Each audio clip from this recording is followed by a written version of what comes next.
कैसे हैं आप लोग? उम्मीद है अच्छे होंगे और हमारा वीडियो देख करके काफ़ी कुछ सीख रहे होंगे और इंग्लिश बोलने की कोशिश कर रहे होंगे, है ना, लिखने की कोशिश कर रहे होंगे।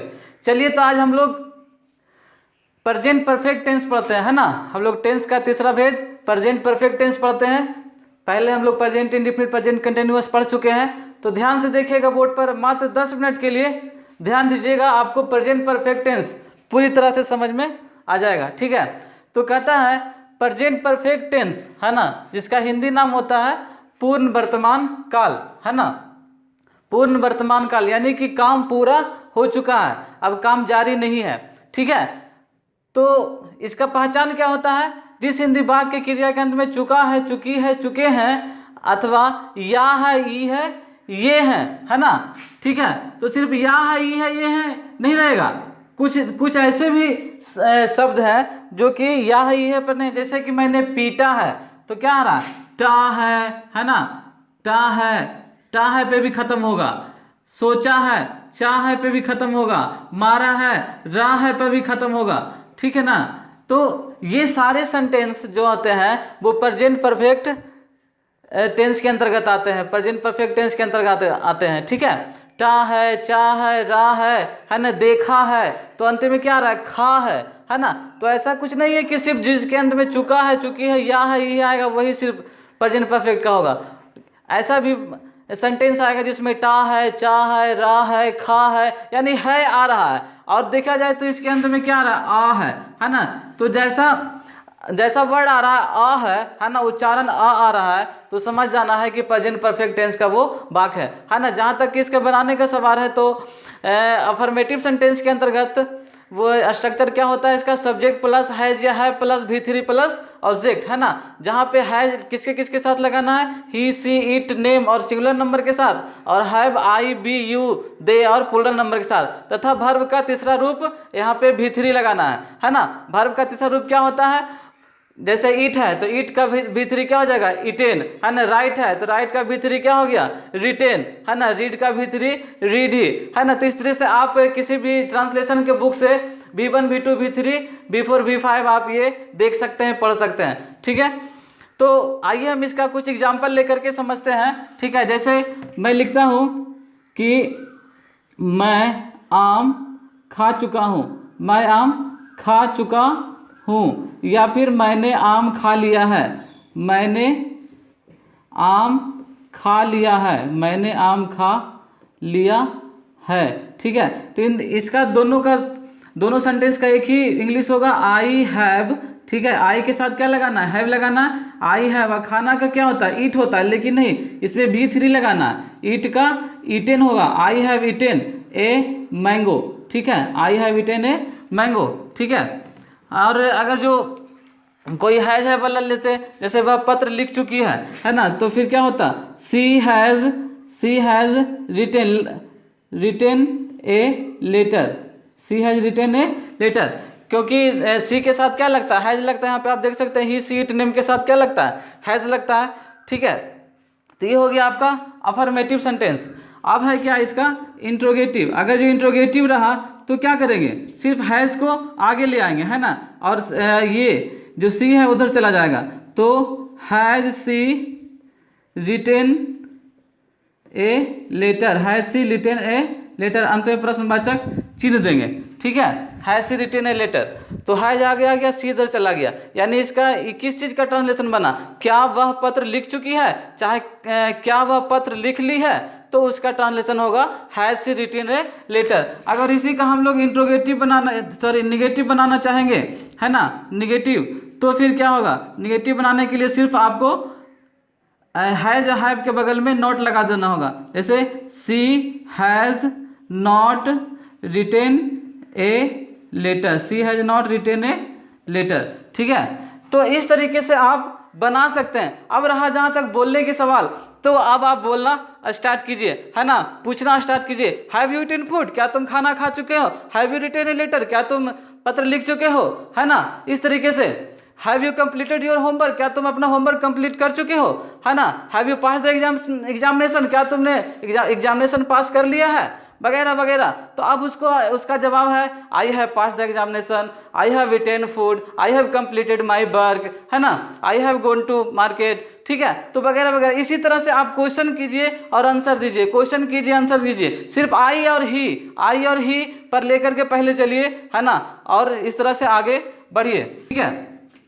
और जहाँ तक WH क्वेश्चन का सवाल है, WH क्वेश्चन, तो मैंने क्या बोला था कि आप कुछ भी पूछना चाहते हैं, क्या तुम खाना खा चुके हो, है ना, क्या तुम खाना खा चुके हो, वो तो हो गया, तुम क्या खा चुके हो, तो व्हाट, उसके बाद इसमें पूरा का पूरा क्या लगा दीजिए, इंट्रोगेटिव का स्ट्रक्चर लगा दीजिए, है ना, इंट्रोगेटिव का स्ट्रक्चर लगा दीजिए, what have you eaten, what have you eaten, है ना। ये पूरा का पूरा इंट्रोगेटिव का स्ट्रक्चर ये यही है कि पहले हैव हैज लगाइए, उसके बाद सब्जेक्ट लगाइए, उसके बाद भी थ्री लगाइए, है ना, हैव हैज, उसके बाद सब्जेक्ट, उसके बाद भी थ्री लगाइए, है ना। और जो भी WH क्वेश्चन है वो शुरू में लगाइए और उसके बाद बनाइए, है ना। जैसे तुम क्या खा चुके हो, तो वे लोग कहाँ जा चुके हैं, चाहे वे लोग कहाँ गए हैं, तो वेयर हैव दे गोन, है ना। तुम क्या कर चुके हो, व्हाट हैव यू डन, है ना, इस तरीके से। उसके बाद है कि आप एक और सेंटेंस ले सकते हो, है ना, वर्षा हो चुकी है, वर्षा हो चुकी है, वर्षा हो चुकी है, तो क्या होगा, it has rained, it has rained, क्या हुआ, इट हैज़ रेन्ड, क्योंकि इसमें हैज़ है प्लस V3 का प्रयोग हो रहा। तो इस तरह से आप समझ चुके होंगे कि प्रेजेंट परफेक्ट टेंस में, है ना, हैज है प्लस V3 प्लस ऑब्जेक्ट का प्रयोग होता है। आप चाहें तो इसका स्ट्रक्चर खुद से भी बना सकते हैं, जैसे मैंने यहाँ पे अफर्मेटिव का दे दिया है, ठीक है। अब है कि इसको इंट्रोगेटिव का बनाना, तो कुछ नहीं, सिर्फ हैव है, इसको आगे कीजिए, has have plus subject plus V3 plus subject, अंत में प्रश्नवाचक चिन्ह। अगर जो निगेटिव का स्ट्रक्चर बनाना है तो कुछ नहीं, हैज हैव के बगल में नॉट लगा दीजिए, subject plus has have plus not plus V3 plus object, है ना। और उस पर है कि हजारों सेंटेंस बनाइए, हजारों सेंटेंस बोलिए, ठीक है। इस तरीके से आप शुरुआत कर सकते हैं, है ना। मैं खा चुका हूँ, मैं पढ़ चुका हूँ, मैं लिख चुका हूँ, मैं सो चुका हूँ, मैं बोल चुका हूँ, मैं हंस चुका हूँ, मैं गा चुका हूँ, मैं नाच चुका हूँ, I have danced, I have played, I have संग, है ना। उसके बाद आई हैव इटेन वगैरह वगैरह वगैरह। अपने पहले बोलना कोशिश कीजिए, एकदम जितना मुंह को फ्लुएंटली बोलिए, मुंह से बोलवाइए, है ना, वो वही आप आगे चल करके बोल सकते हैं। आइए हम लोग प्रेजेंट परफेक्ट को पूरे बढ़िया तरह से अभी पढ़ रहे हैं, ठीक है।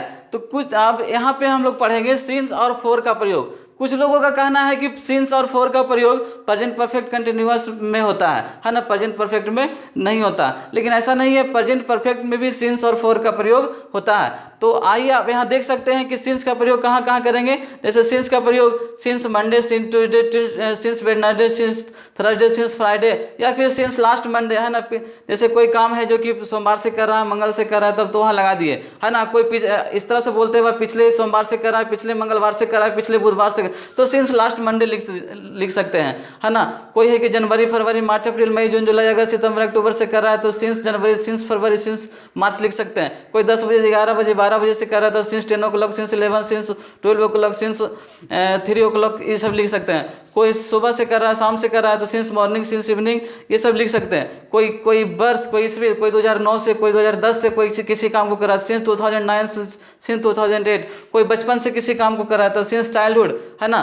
कोई पिछले सप्ताह से कर रहा है, चाहे एक सप्ताह से, तो ए वीक लिखेंगे, ए मंथ लिखेंगे, ए ईयर लिखेंगे, ठीक है ना। अगर जो पिछले सप्ताह से कर रहा है, तो since last month, last week और लास्ट ईयर। यहाँ पे एम से मंथ, डब्ल्यू से वीक और वाई से ईयर मैंने डिनोट किया, है ना। कोई कल से कोई काम कर रहा है, तो सिंस स्टडी लगाना, ठीक है।